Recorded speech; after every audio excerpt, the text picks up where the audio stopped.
ইতিহাসের পাতায় আরও একবার প্রত্যেককে স্বাগত জানাই।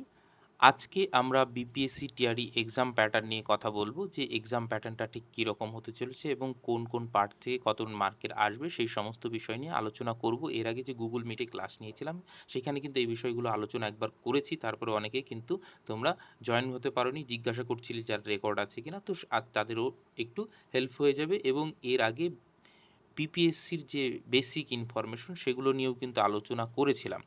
তো আজকে এক্সাম প্যাটার্ন নিয়ে আলোচনা করব, এরপরে কিন্তু যে জিকে জিএস এর পার্টটা সেইখান থেকে আমরা ক্লাস শুরু করব। এবং আমাদের একটা হোয়াটসঅ্যাপ গ্রুপ আছে, কেউ যদি নতুন এসে থাকো সেইখানে যুক্ত হতে পারো, আমি লিঙ্কটা দিয়ে দিচ্ছি, সেইখানে কিন্তু যাবতীয় ইনফরমেশন তোমরা পেয়ে যাবে। তাহলে দেখো, এই ক্লাসগুলো তোমরা কোথা থেকে পাবে? আমার যদি ইউটিউব চ্যানেলে যাও, এইখানে প্লে লিস্ট বলে একটা জায়গা আছে, প্লে লিস্টে গেলে এই দেখো বিহার বিপিএসসি টিআরই 4, এইখানে কিন্তু পরপর ক্লাসগুলো পেয়ে যাবে। এই দেখো, বিহার স্টেট সম্পর্কে আলাদা প্লেলিস্ট রয়েছে, যখন মাদ্রাসা সংক্রান্ত বিষয় এমসিকিউ করেছিলাম এসএলএসটি হিস্ট্রি বলে প্লেলিস্ট রয়েছে, তো গিয়ে দেখতে পারো। এইখান থেকে এই বিহার বিপিএসসি টিআরই 4 থেকেই কিন্তু দেখতে পাবে।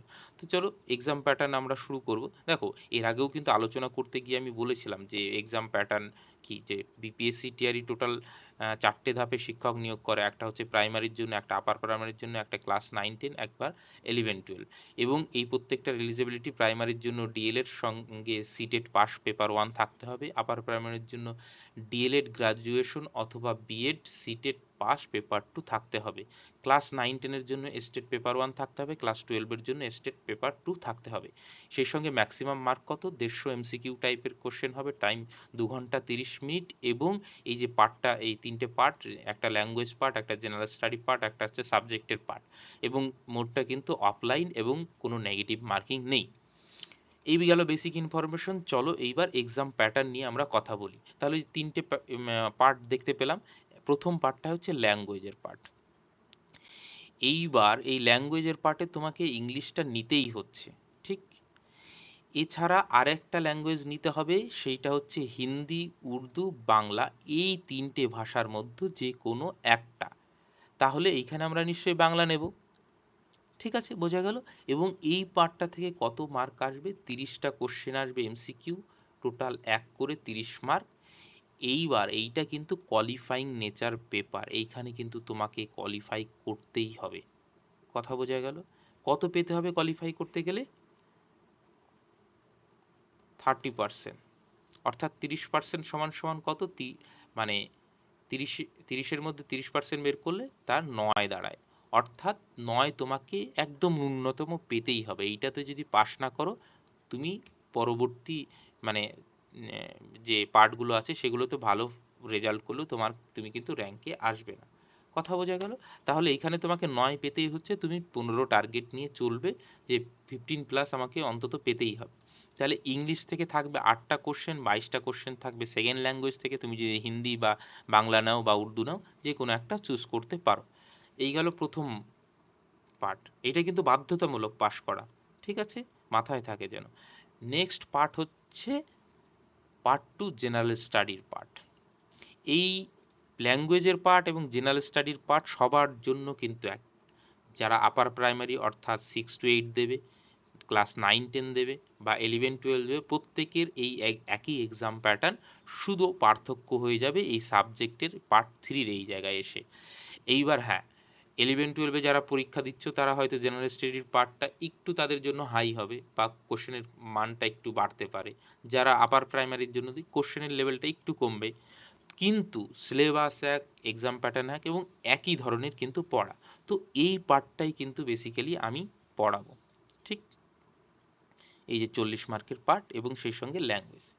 তো এইটা আমরা শুরু করব। এইখানে আছে কি কি একবার দেখে নাও। ম্যাথ আছে, রিজনিং আছে, জেনারেল অ্যাওয়ারনেস আছে। জেনারেল অ্যাওয়ারনেস বেশিরভাগ ক্ষেত্রে মানে কারেন্ট অ্যাফেয়ার্সের বিষয়গুলোও থাকছে, সেই সঙ্গে বিহার সংক্রান্ত বিষয় কিন্তু তোমাকে এইখানে জানতে হবে।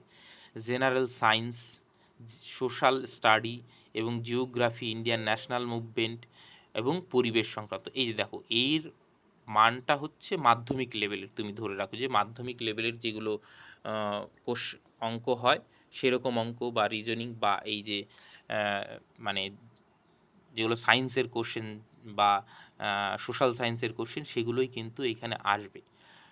বোঝা গেল? তো প্রিভিয়াস ইয়ার কোশ্চেনটা দেখলে আরো পরিষ্কার বুঝতে পারবে যে কি ধরনের ম্যাথ আছে, কি রকম রিজনিং আসছে, ইন্ডিয়ান হিস্ট্রি থেকে কি আসছে, জিওগ্রাফি থেকে কি আসছে, সায়েন্স থেকে কি ধরনের কোশ্চেন আসছে।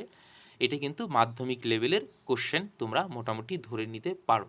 ঠিক আছে, তাহলে এই যে পার্ট 2 সেইখানে হচ্ছে 40 মার্ক, 40টা এমসিকিউ, 40 মার্ক।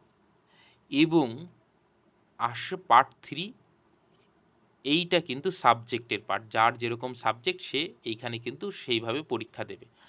ধরো ক্লাস 9-10-এর ক্ষেত্রে কেউ সোশ্যাল সায়েন্স নিতে পারে, কেউ ল্যাঙ্গুয়েজ নিতে পারে। ধরো বাংলায় তুমি দেবে 9-10-এর ক্ষেত্রে, তাহলে তোমার বাংলার কোশ্চেন হবে। তুমি যদি সোশ্যাল সায়েন্সের ক্ষেত্রে দাও, তাহলে সোশ্যাল সায়েন্সের তোমার যে দুটো সাবজেক্ট চুজ করছো সেটা হবে। অথবা ক্লাস 11-12-এর ক্ষেত্রে যদি তুমি দাও, তাহলে ধরো তোমার হিস্ট্রি সাবজেক্ট, তাহলে তুমি হিস্ট্রির 80টা কোশ্চেন দেবে, মানে 80টা কোশ্চেন থাকবে, এখান থেকে তোমাকে দিতে হবে। জিওগ্রাফি হলে তোমাকে জিওগ্রাফির 80টা, সায়েন্সের যদি ফিজিক্স কেমিস্ট্রি ম্যাথ হয় তাহলে এখানে 80টা থাকবে। কথা বোঝা গেল?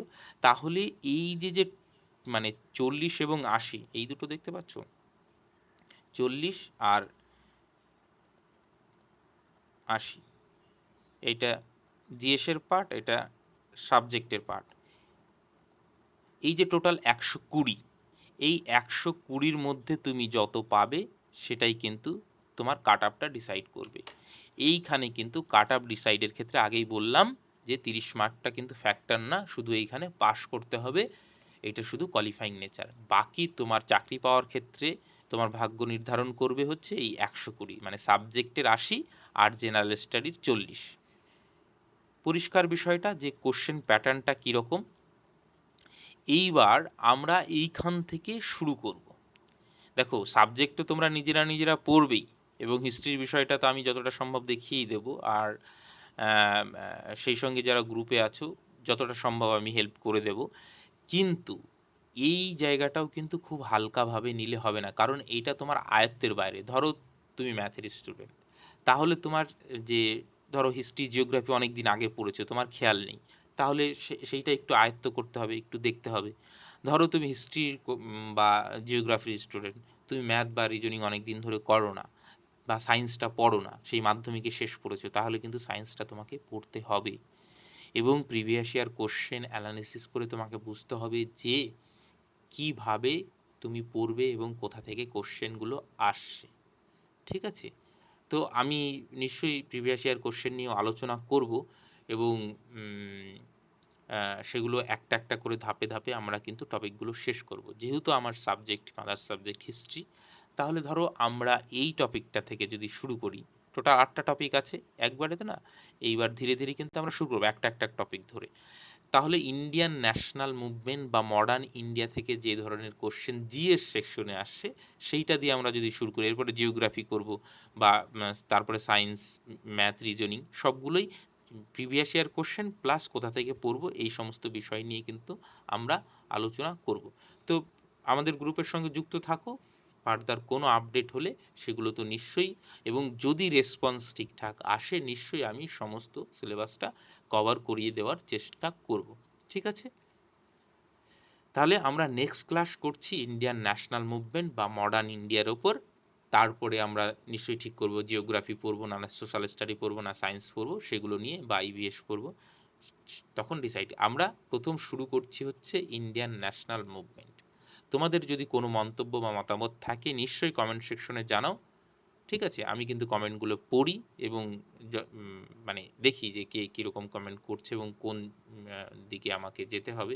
তো সেই বিষয়গুলো তোমরা কিন্তু তোমাদের মনে যদি কিছু সাজেশন থাকে তাহলে সেটা নিশ্চয়ই লিখতে পারো।